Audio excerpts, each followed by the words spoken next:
using situational awareness matters, and understanding, situational awareness isn't just on the fire ground. As far as I was concerned, I need to be aware of my personal situations, and as a chief officer, I have to be aware of other people's situations. Situational awareness with your personnel, for me, was number one. We had a member in our department lose his son to suicide, and that was a very trying time for us. And we're still, going through some of that right now. But I want to make damn sure that I have the resources in place for these people to go to, and they'll never say, I turned and I looked and you didn't have anything for me. So how do I get this message out? It's right now. Stay tuned. Coming up, it's part one of my two-part interview with Jason Corthell, sharing the next chapter in his story about an incredible near-miss event in his physical and mental road to recovery. But first, let's hear from our amazing sponsor, Midwest Fire. Midwest Fire, a factory direct manufacturer. That means no middleman. You work directly with the good folks right at their factory in Laverne, Minnesota. If you want to see just how easy it is to design your own Midwest Fire truck, check out the Create a Spec tool on their website. To get started, go to MidwestFire.com and click on the Create a Spec tab at the top of the homepage. Hello and welcome to Situational Awareness Matters, episode 347. I'm your host, Rich Gassaway. The purpose of this show is to improve situational awareness and decision-making for individuals and teams who work in high-risk, high-consequence, time-compressed environments with changing conditions. The SA Matters mission is simple. We want to help you see the bad things coming in time to prevent bad outcomes. Today's feature segment is sponsored by Gassaway Virtual Training. There are 33 online training programs for you to choose from. Some of the programs are live events presented virtually, and some of them are pre-recorded programs. To learn more, visit samatters.com website and click on the Virtual Training tab. All right, let's jump into our feature segment, part one of my two-part interview with Jason Corthell, sharing the next chapter in his story about an incredible near-miss event and his physical and mental road to recovery. District Chief Jason Corthell, a fourth-generation firefighter, started his firefighting career as a volunteer with the Cypress Creek Fire Department in 2004. After attending Lone Star College Cy-Fair Fire Academy in 2006, Jason took a slight detour into the military, serving in the U.S. Marine Corps from 2006 through 2010. As soon as Jason returned from his military stint, he resumed his firefighting profession by returning to Cypress Creek Fire Department and being hired by the Pearland Fire Department. Jason served Pearland Fire Department for 5 years, resigning as a lieutenant in 2016 and returning to his home department of Cypress Creek as a district chief. Chief Corthell also works part-time at the Lone Star College Fire Academy and has returned there to be an instructor since 2017. He also serves as the Wellness Fitness Director for his department, as well as some public relation roles that he fills. Jason has a great passion and drive for progressing mental wellness in the fire service through both personal and professional battles and experiences. He's implemented and influenced many others in the pursuit of providing first responders the help that they need. Chief Corthell holds an associate's degree in fire science from Lone Star College, an associate's in emergency management, and a bachelor's in emergency management from Waldorf University, and is currently in the process of obtaining his master's in public administration from the Sam Houston State University.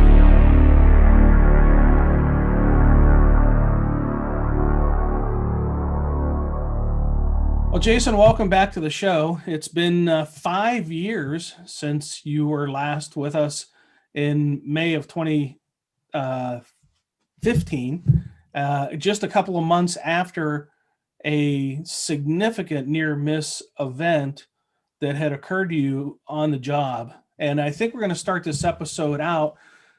Instead of telling people go back and watch or listen to episode 55 way back then, I'm going to give you a chance to kind of tell that story again, because I can remember when you first told it, just how compelling it was. And I mean, I even to this day, when I think about you telling that story, get goosebumps about the things that happened and the things that you said you were thinking about and what you were experiencing. And I don't want to take the story away, so I'm going to give it to you to kind of just relive that story of that fateful day in March of 2015.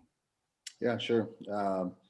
It was normal. I think it was, I can't remember what day of the week. I think it was a Friday. And I was at my part-time job at the time at Cypress Creek Fire Department.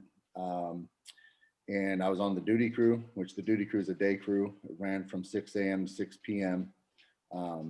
And it was right around closing time. It was about 5:45. Time for us to start packing up our stuff and start getting ready to check out so the oncoming crew could come in and go home.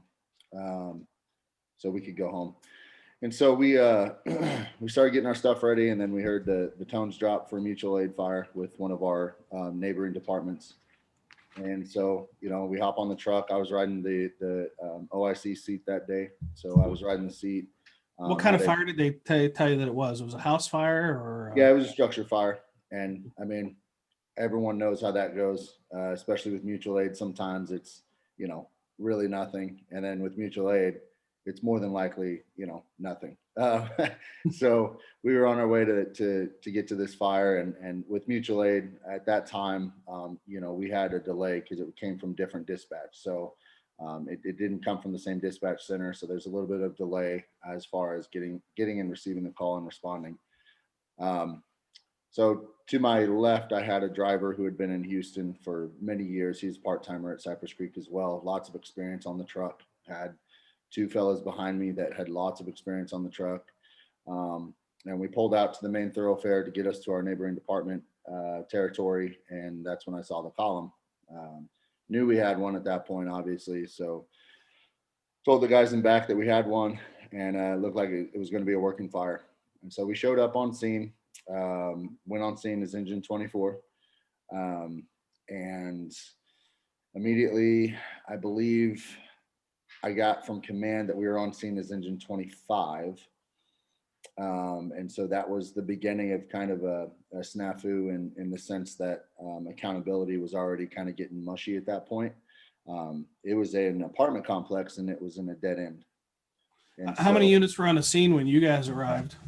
There were 3 other units on scene. There was a medic unit, an engine company, and a ladder company. And then we were the second in engine that showed up. Obviously, the eventual number of units was far substantial than what had been there when we first got there. But I believe we were the second pumper on scene. So I went to command. I reported to command, asked for an assignment. He said to go to the rear of the first pumper on scene and pull an apartment lay to the rear of the structure, to the Charlie side, and that we had units working on the Alpha side already up in the attic trying to extinguish the fire. Describe this building for me, Jason. Typical 3-story apartment complex that you would see really anywhere. I'm pretty well traveled across the U.S. and I see these type of style of buildings in apartment complexes everywhere. It wasn't a special duplex, quadplex. It wasn't anything like that. It was your typical, center stairwell with 2 living units on each side and 3 divisions of that. And then on the back side, it was the same thing. It was a carbon copy, and every building was obviously the same. Now the interior layout obviously might be different between 2 bedroom, 3 bedroom, 1 bedroom, but for the most part, the exterior was all the same. Was it an open stairwell or enclosed? It was an open stairwell. Yeah, Okay. Open stairwell. And it was built in the 70s. So you had a little bit of some balloon frame construction. We ended up finding out later on. But looking at it, I didn't look like anything that we hadn't been exposed to before, and didn't look like anything that was substantially any more dangerous than what we had ever, operated with before. So um, at that time, I started to pull the cross lay, or the apartment lay down off the rear of the truck, which was pretty high. So I was on the tailboard and I was loading it onto one of the firefighters' shoulders at the time, and then we took a high rise pack with us, so we could deploy the 1 3/4 off the 2.5.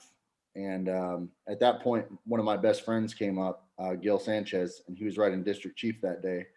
And he showed up and he asked if he could help. And I said, if you want to hop on with us, I said, we need somebody to help us, hump this hose up to the 3rd floor. And so he agreed. And so he took a section and we all took a section, and, um, you know, pulling an apartment lay successfully and dropping an 1 3/4 off a gated Y, and doing that in, such a fashion that, you feel like, man, we really killed this operation. We did really well. Like it felt good from the start. And, you don't get to pull apartment lays every day. Sure, training's one thing, that's a controlled environment, but pulling one on an actual fire and it going well without any issues. I just attribute that to the experience that I had with me that day. Lots of good guys, lots of guys that know what they were doing. So we pulled to the rear of the building. And I sent one of my men over to assist setting a ladder up for ventilation ops with another person from the mutual aid department, because he was working by himself and I could keep eyes on him and I still had accountability of him. And so it was not a big deal to help him to let one of our guys help the mutual aid company out. And so I told Gil, I said, hey, you're going to help me, get this 1 3/4 up to Division 3, so Captain Polite can get up there with the nozzle. And he said, good to go. And our driver operator stayed back with the apparatus. So we're fully tasked out at this point. And so we start, humping this hose up to the 3rd floor. Captain Polite goes up to the 3rd division. He's about to make entrance into the door, and he hits a snag on one of the pinch points in the stairwell. And so Gil runs up about halfway between the 2nd and 3rd division and starts pulling hose. And I'm down on the 1st floor still shucking hose to Gil. So we have a good operation going. And I go up to the 1st landing and to pull all my slack that I just fed up the 1st landing. And Gil goes down to the 1st landing where I'm at to pull that slack up. So I'm pushing and he's pulling the slack. And he kind of looked, I remember he looked right at me and he said something, I can't remember what he said. And then something hit our shoulders. Something came down and hit our shoulders, and it kind of knocked us a little bit to the left. And I just thought that was really weird, in a stairwell, and we have fire inside of living units above us in the attic. Why would something be hitting us when we're underneath the landing for the 3rd floor? And the stairs are not on fire, right? Correct. Yeah. There's no fire in the stairs. All the fire is pretty much in the attic and in the living unit that caused the fire. Okay.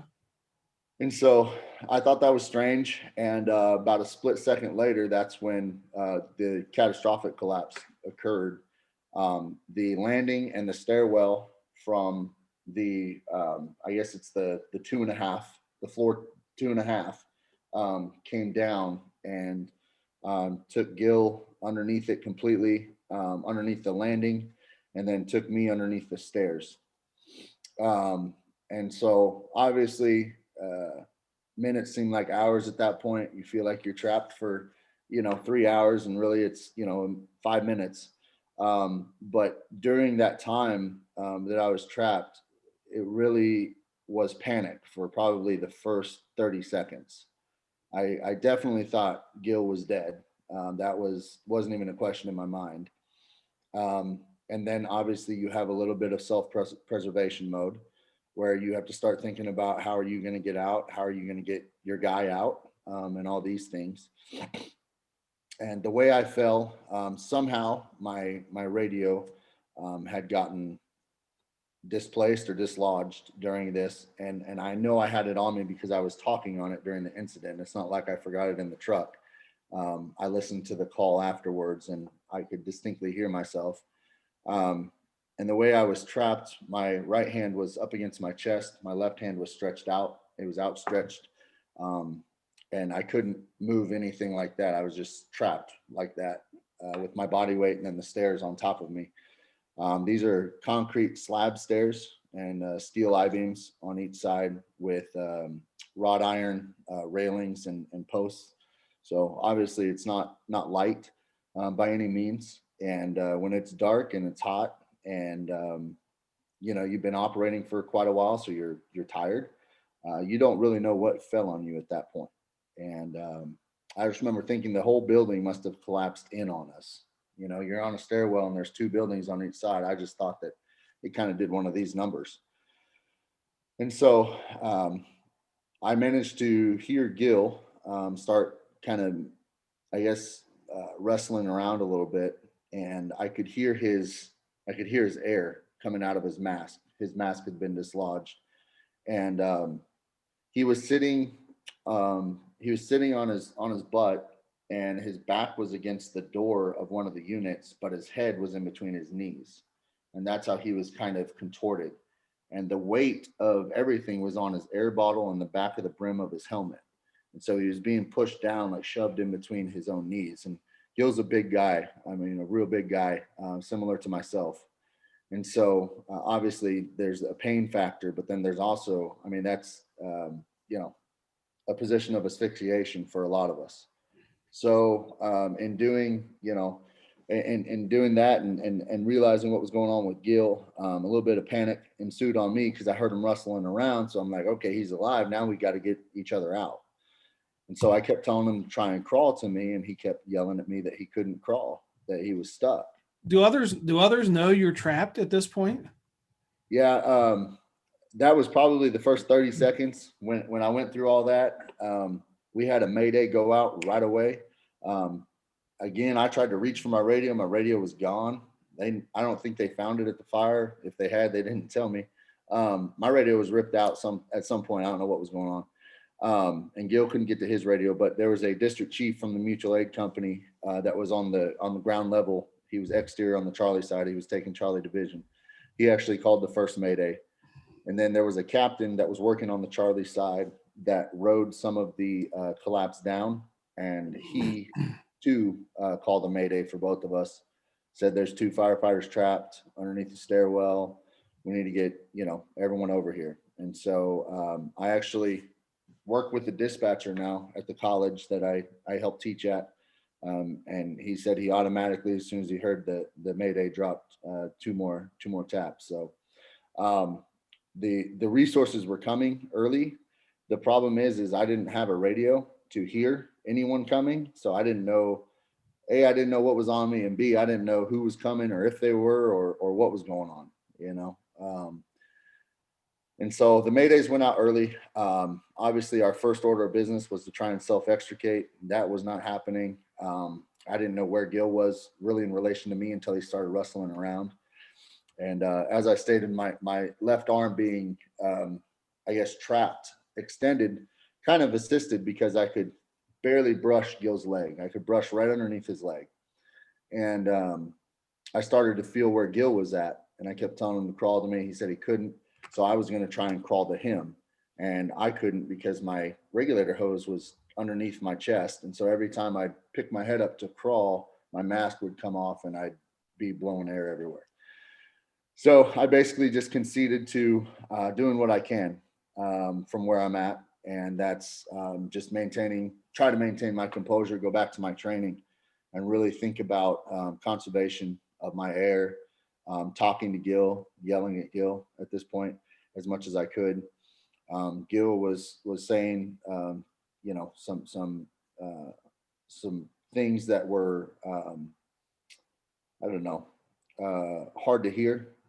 Talking about, telling people that he loves them and just, I mean, he had pretty much conceded to the fact that he was going to go right there at that fire.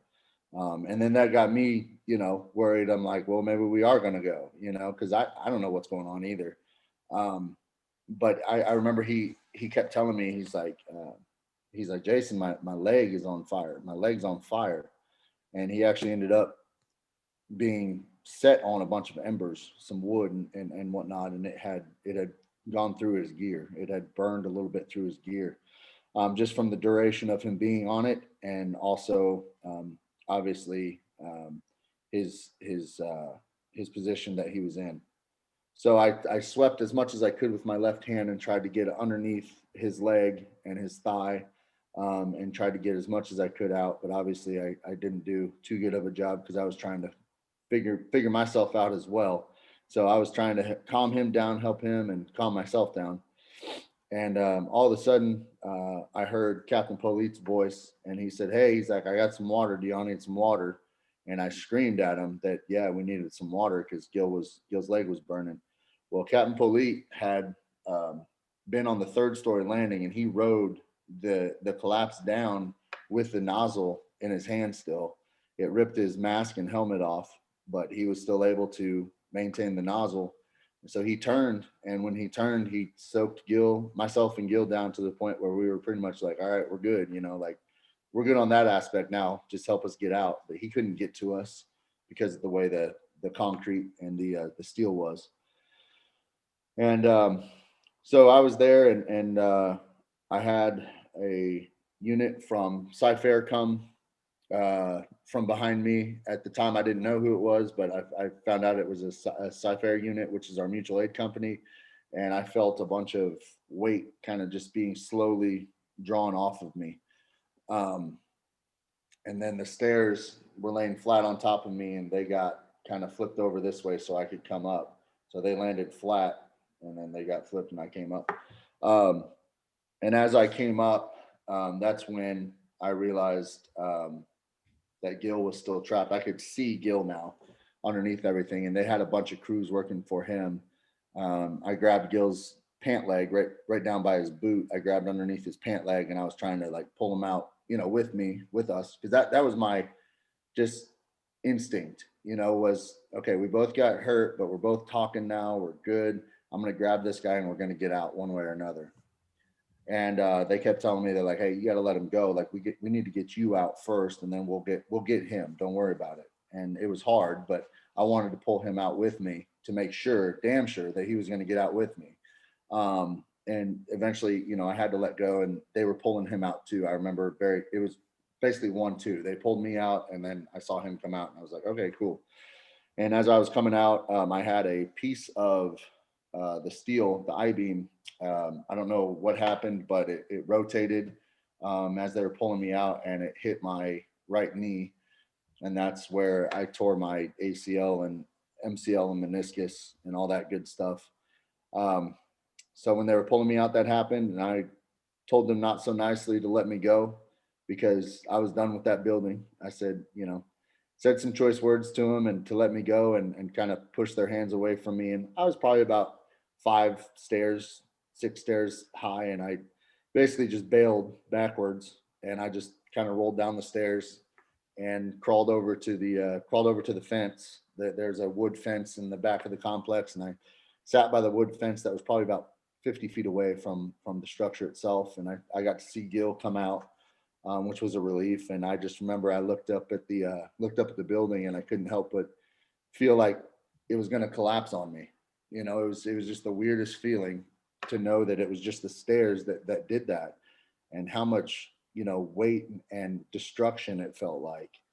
And I would look back at the building, and I would see the building coming towards me. Just my mind, my psyche was all jacked up. And so I told one of the guys that was next to me, I said, "Hey man," I said, you gotta get me out of here. I need to go sit down somewhere." And he's like, "Are you okay?" I said, "Yeah." I said, "I just banged my knee up a little bit. I think I'm good." And he said, "Okay, cool. I'll get you out of here." So I went to stand up, and obviously I couldn't stand up because my knee was torn up pretty good. And so I went back down, and he grabbed me, and I hopped over to the front of a pumper on Alpha side. It was about 100 yards away. And they put me in the back of an ambulance, and they put Gil in the back of an ambulance, and they couldn't get my ambulance out. So they loaded me up with Gil, and there was some dialogue in the ambulance between us that was touching and close to my heart.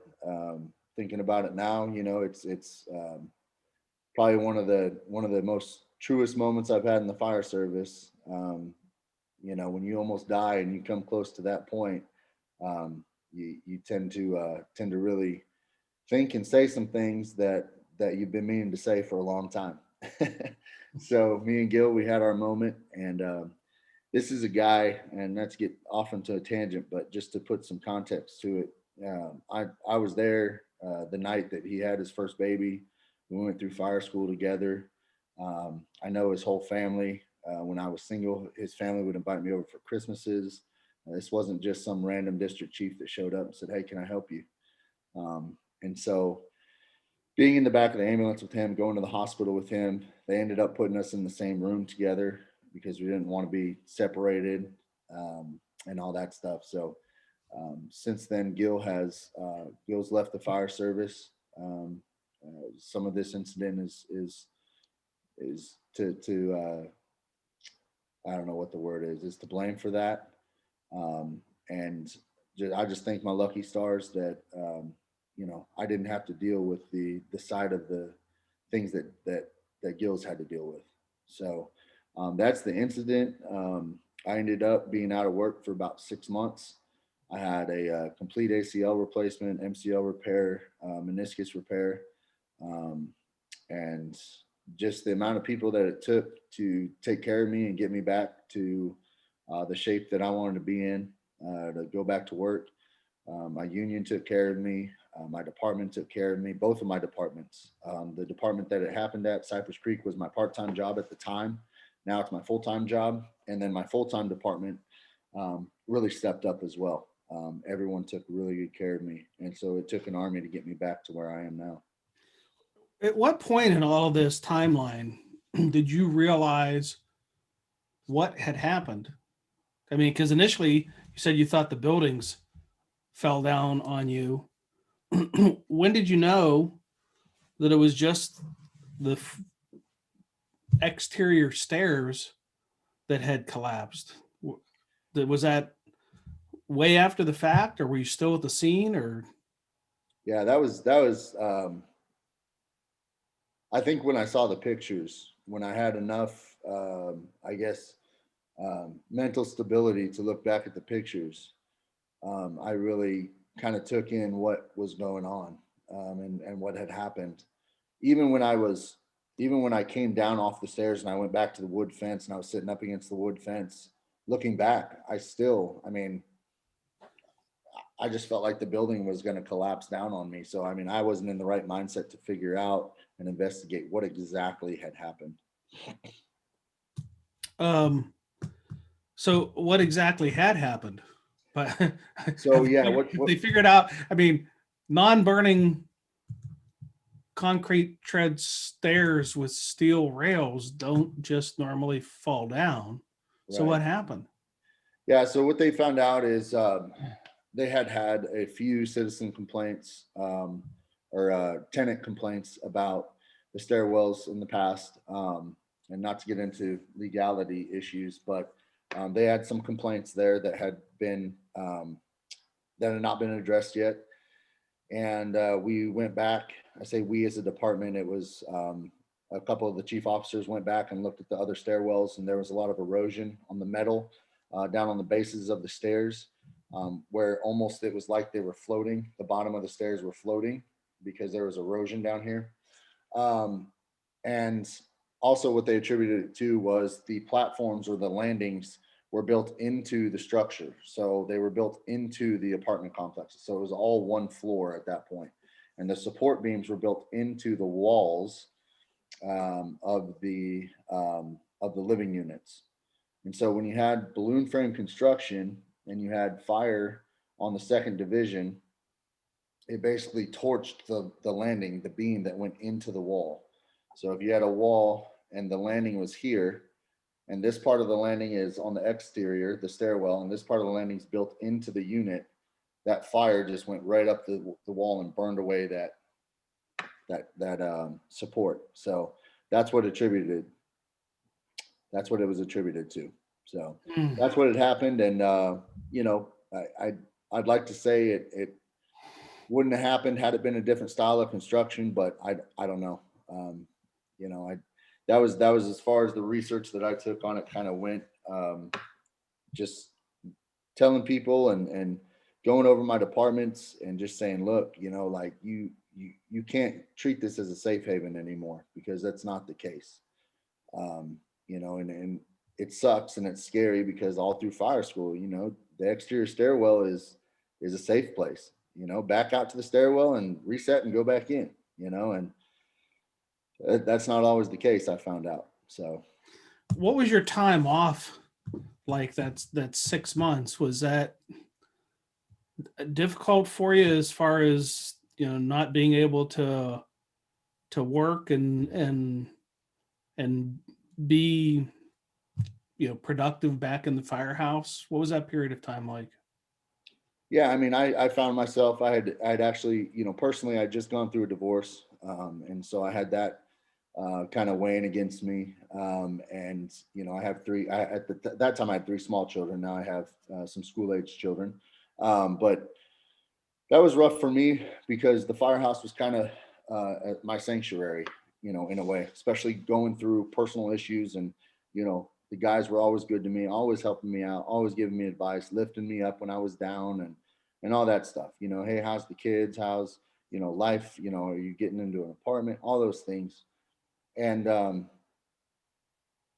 there was obviously a deficit there once I was injured, and that didn't happen as much. But I truly was grateful for the amount of time that people would come over and spend time with me and still ask those questions, and not, hey man, I heard about your collapse. What happened? You know, because they don't know if I'm ready to talk about it. They don't know what the deal is. So it was hard in the sense that I didn't have the firehouse setting to do those things in, but it really brought a lot of joy and thankfulness to the folks that I did have, because they took time out of their days to come over. I had a pumper every day. Every day this one captain was on, he would come over and he'd drop off lunch and drop off, you know, magazines, and drop off just all kinds of stuff for me to do while I was laid out on the couch. And they'd bring the pumper over to the house or to the apartment, and they would sit there with me and, you know, BS with me for a couple minutes. And it was just nice, you know, to know that you weren't forgotten about.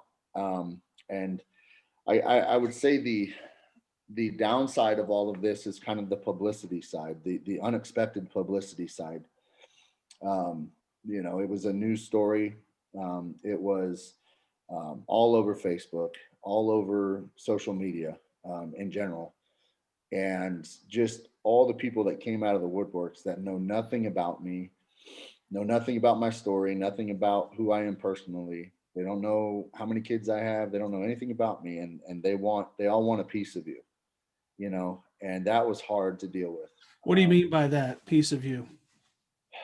Um, a lot of, and I don't mean to say this to you, because obviously this is a welcome situation, you being a firefighter yourself, but just a lot of news outlets, a lot of people reaching out saying, hey, can we interview you? Can we, you know your story, learn your story? And it's, I mean, this is fresh, you know, now I wouldn't have a problem with it, but now I'm old news, so they're over me. But just kind of everyone just kind of wants a piece of me, and everyone kind of wants to help me. And it was very sweet and very nice. But at the end of the day, you know, I had to get off of social media. I had to get off of Facebook. I had to get off of, you know, I had to turn my phone off at times. I'd get text messages from random people that either A, I hadn't talked to in, you know, 10 years, or B, I don't know who they are. And that was a story with Facebook, especially. Just I would get hundreds and hundreds of messages for, you know, over a week span, and I couldn't keep up. You know, at first I was like, oh, thank you for checking on me, I'm okay. And then it got to the point where I couldn't keep up with anything. And that was tough on me, because I'm a personable person. I like to let people know that their you know, appreciation or their gratitude towards me is welcomed. But I had to get to a point mentally, and that's where my guys and my family really came in. My dad's a firefighter as well. He's a captain for Tualatin Valley. fire department up in Oregon. So he came in and really helped me out during those processes. So it was good. How did we get connected just 2 months after the event? I didn't realize that the proximity of the event to our first interview until I went back and looked at that episode. And the event happened in March, and we recorded this episode in May. Mm-hmm. How did I reach out to you, or how did we get connected on that? Yeah, I think you ended up reaching out to me. I'm not sure what the dialogue was between us. And I had seen you at I think, was it VCOS? It might have been VCOS Symposium in the Sun down in Clearwater. And I recognized the name. And obviously I take to your presentations. And so when I saw it was you, I was like, okay, I know this guy's story. I know where he comes from. I know what his subject matter is. And I feel like this is a safe place. You're not going to ask me anything that, you wouldn't ask, the guy sitting next to you in the right front seat. So that's kind of how that happened. If I can remember correctly, I didn't know that, it was going to stem into something where, 5 years later, I'm coming back and kind of talking to you about it. And, 55 is a big episode. I don't promote that, by the way. I don't know who does, but it's not me. Yeah, I'll say it formally on the air. It's one of the most popular near miss episodes that I've recorded. And I've recorded hundreds of them. Yeah. And it is consistently in the top 10 most viewed episodes. So for those who want to hear even more of that story that Jason told at the beginning of this, swing back around to episode 55. Now that's before we were doing it on YouTube, so it would be an audio only episode. But I can remember the chills that I got, and you literally left me speechless with the detail that you were sharing, even more than you shared here. And of course, it was fresh; it was 2 months old. Yeah. But it was just incredible. So now you reached out to me and said, Rich, what do you think about a follow-up episode? And I think my answer was, I can't cuss on the show because it's a clean show, but heck yes, I think is what I said. Now, why did you reach back to me? What compelled you to think that there was a chapter 2 to be told here? Thank you, Jason, for coming back on the show and sharing chapter 2 of your story. Since 2007, SA Matters instructors have helped more than 1,200 organizations and 87,000 individuals improve high-risk decision-making, including first responders, industrial workers, military personnel, business leaders, medical professionals, utility workers, highway workers, aviation workers, oil refinery operators, and more. If you or someone you care about works in a high-stress, high-consequence, decision-making environment, then we are here to help to improve their safety and survival and to help them accomplish the most important mission of all, and that is to go home whole and healthy to the ones who love them. Since the start of the pandemic, I've had some amazing opportunities to present my programs on a virtual platform to groups ranging in size from 6 to 400.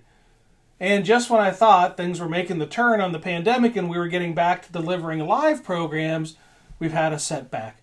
2 of the agencies that I was to present live sessions for in November have postponed due to COVID outbreaks in their departments. So the Clark County Fire District number 6 and Anchorage Fire Department programs will be conducted sometime, hopefully, in 2021. On November 24th, I'll be jointly presenting a Situational Awareness and Thermal Imaging virtual program with Andy Starnes from Insight Training. And I'll put the link in the show notes to that program if you're interested in attending. On December 8th, I will be at the La Crosse Fire Department in La Crosse, Wisconsin, delivering the Leaders Toolbox, building tomorrow's leaders today.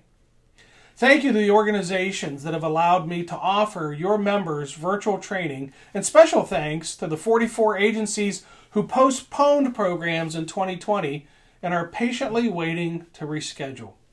If you're interested in hosting a virtual program or a live event when the pandemic makes the turn, just click on the Contact Us tab at the top of the SA Matters homepage and I will give you a call. Finally, remember to check the show notes for how to subscribe to our newsletter and how to follow us on social media. There we're sharing ideas about how to improve situational awareness, how to make better decisions under stress, and how to improve the skills of critical thinking and resilient problem solving. Well, that's it. Episode 347 of the Situational Awareness Matters show is complete.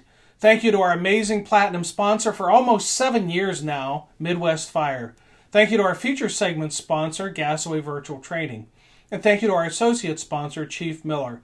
And most importantly, thank you, the listeners and viewers of this show, for sharing some of your valuable time with me today. I really appreciate your support of the SA Matters mission. Be safe out there, and may the peace of the Lord and strong situational awareness be with you always. You've been listening to the Situational Awareness Matters show with Dr. Richard Gasaway. If you're interested in learning more about situational awareness, human factors, and decision-making under stress, visit his website, samatters.com. If you're interested in booking Dr. Gasaway for a program, or if you would like to be a guest on his show, click the Contact Us tab at the top of the homepage.